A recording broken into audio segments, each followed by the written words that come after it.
Okay વિદ્યાર્થી મિત્રો, દાખલા નંબર 1, નીચેની ધાતુઓને તેમના ક્ષારના દ્રાવણમાંથી બીજાને વિસ્થાપિત કરવાનો ક્રમ જણાવવાનો છે કે ભાઈ ક્ષારનું દ્રાવણ હોય ધાતુ, તો કઈ ધાતુ છે એને વિસ્થાપન કરી અને બહાર કાઢી શકે છે. રેડી? તો આપણે વિસ્થાપન માટે સક્રિયતા શ્રેણી આવડવી જોઈએ. ધોરણ 10 પ્રમાણે છે. 12ની આવડે તો વેરી ગુડ, પણ આટલું તો આવડવું જ પડે. આના આધારે તમારા ક્વેશ્ચન છે એ સોલ્વ થઈ જાય છે. ચલો, સક્રિયતા શ્રેણી જોઈએ. ફરીથી એકવાર રિવિઝન કરી લો, કારણ કે આના સિવાય આપણને આગળ આ ચેપ્ટરમાં કઈ ગતાગમ પડશે નહીં. ખાસ જોઈ લીજો. તો અહીંયા ધાતુની સક્રિયતા શ્રેણી હું કહું છું, સૌથી વધુ સક્રિય કોણ? તો વિદ્યાર્થી મિત્રો પોટેશિયમ. તો આ શોર્ટકી દ્વારા હું તમને યાદ કરાવું છું. આ સક્રિયતા શ્રેણી કેવી રીતે યાદ રાખવાની? ધાતુની આખી સક્રિયતા શ્રેણી છે એ એક જ ઝટકામાં, એક જ મિનિટમાં આવડી જશે. રેડી? જો અહીંયા બોલું છું, ધ્યાન રાખજો. કટરીનાએ કાર માંગી. સલમાનભાઈ આગળ કટરીનાએ શું માંગી? કાર માંગી. સલમાનભાઈ કેવી માંગી પાછી જોજો, અને સલમાનભાઈએ કઈ આપી ઈ જુઓ તમે. રેડી? કટરીનાએ કાર માંગી. કોની પાસે માંગે? સલમાનભાઈ પાસે. સીધી વાત છે. કટરીનાએ કાર માંગી અલ્ટો ઝેન ફરારી. રેડી? અલ્ટો ઝેન ફરારી. રેડી? કટરીનાએ કાર માંગી અલ્ટો ઝેન ફરારી. સલમાનભાઈ હા આવી ગાડીઓ આપે અલ્ટો ઝેન ફરારી? ના, ઓડી આપે. તો કેવી આપી જુઓ.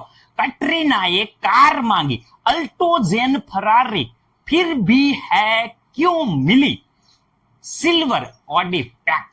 रेडी विद्यार्थी मित्रों? कई मળી? Silver Audi pact. रेडी विद्यार्थी मित्रों?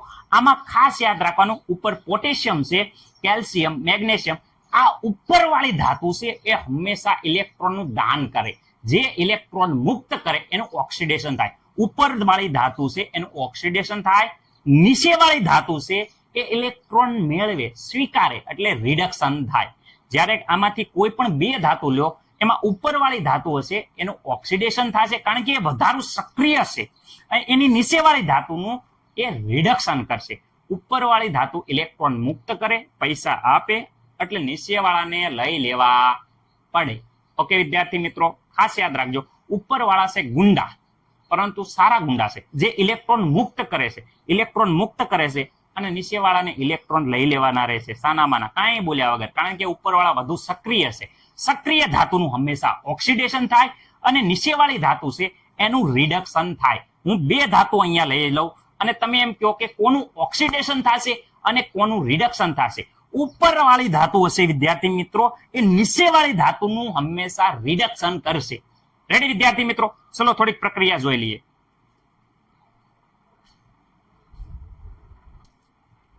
તો અહીંયા વિદ્યાર્થી મિત્રો જોઈ શકો છો કે સક્રિયતા આ બાજુ જેમ ઉપરની તરફ જાય છે તેમ વધુ સક્રિય હશે, એટલે કે વધુ સક્રિય ધાતુ હશે. ઓકે, જે વિદ્યાર્થી મિત્રો નીચેવાળી ધાતુનું વિસ્થાપન કરશે. ઓકે સર, એક ઉદાહરણ આપો. તો માનો કે આપણે વિદ્યાર્થી મિત્રો અહીંયા લઈએ છીએ એમજી. એમજી છે એ વિદ્યાર્થી મિત્રો મને એમ કહો કે સીયુ નું વિસ્થાપન કરી શકે કે નહીં? એટલે સર કહેવા શું માંગો છો? એમજી છે એ વિદ્યાર્થી મિત્રો આપણે સીયુ SO4 ના દ્રાવણમાં વિસ્થાપન કરી શકશે કે નહીં? કોનું? સીયુ નો. તો વિદ્યાર્થી મિત્રો એમજી, તો એમજી મને એમ કહો પેલા ક્યાં છે? એમજી અહીંયા છે વિદ્યાર્થી મિત્રો. સીયુ ક્યાં છે? અહીંયા. સીયુ થી ઉપર છે, હા, તો વિસ્થાપન કરી શકે. તો અહીંયા વિદ્યાર્થી મિત્રો આ એમજી છે, ખાસ ધ્યાન રાખજો.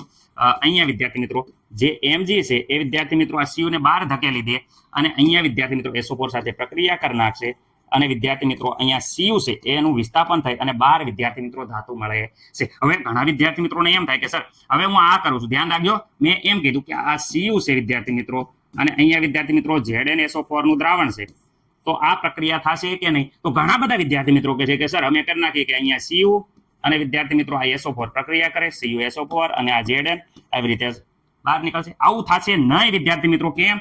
કારણ કે અહીંયા જો આપણે અહીંયા શેની વાત કરી? તો વિદ્યાર્થી મિત્રો આપણે સીયુ ની વાત કરી અને અહીંયા વિદ્યાર્થી મિત્રો Zn છે, એરો નીચેની તરફ જો, એટલે કે Zn વધુ સક્રિય છે સીયુ કરતા, એટલે આ Zn અહીંયા કોઈ પણ પ્રક્રિયા થશે નહીં. ઓકે વિદ્યાર્થી, વિસ્થાપન કરી શકશે નહીં. તો સૌથી વિસ્થાપન વધારે મજબૂત ધાતુ કઈ છે? તો વિદ્યાર્થી મિત્રો અહીંયા આપણે વિસ્થાપનનો ક્રમ લખવાનો છે. તો સૌથી વધુ વિસ્થાપિત મજબૂત ધાતુ હોય એ વિદ્યાર્થી મિત્રો અહીંયા જો પોટેશિયમ નથી આપી, પેલા જોઈ શકો કઈ છે?